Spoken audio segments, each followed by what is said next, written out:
Hi friends, నేను మీ హనీని. ఈరోజు మనం తయారు చేసుకోబోతున్నాం సులేమాని టీ.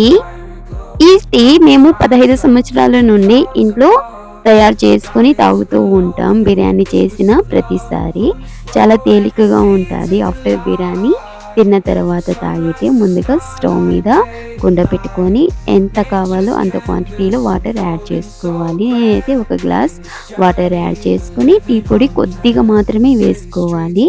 ఇప్పుడు పుదీనా కంపల్సరీ ఉండాలి. సులేమాని టీ అంటే మనకి పుదీనా లేకుండా చేసేకి అస్సలు కుదరదు. పుదీనా ఫ్రెష్గా ఉన్నటువంటి పుదీనా వేసుకోవాలి. వేసుకున్న తర్వాత ఇలా బాగా పొంగులు వస్తాయి. ఇలా 2 సార్లు పొంగులు వస్తే సరిపోతుంది.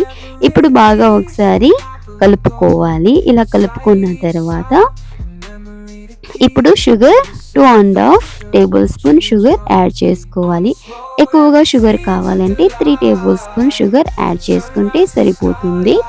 ఇప్పుడు బాగా ఒక 2 సార్లు పొంగులు వచ్చిన తర్వాత మనం ఏం చేయాలి అంటే గ్యాస్ ఆఫ్ చేసేసేయాలి. గ్యాస్ ఆఫ్ చేసేసి మనం ఇప్పుడు కట్ చేసి పెట్టుకున్నటువంటి సగం నిమ్మకాయ మాత్రమే వేసుకోవాలి. ఎందుకంటే ఇక్కడ మనం ఒక గ్లాస్ మాత్రమే తీసుకున్నాం కాబట్టి సగం వేసేసి తర్వాత సర్వ్ చేసుకోవాలి.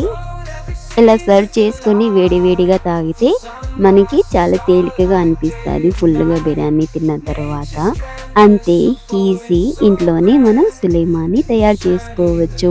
Please do subscribe, like, share, comment. Please support to me. ఇలాంటి మరిన్ని వీడియోస్ కోసం ప్లీజ్ సబ్స్క్రైబ్ ది ఛానల్.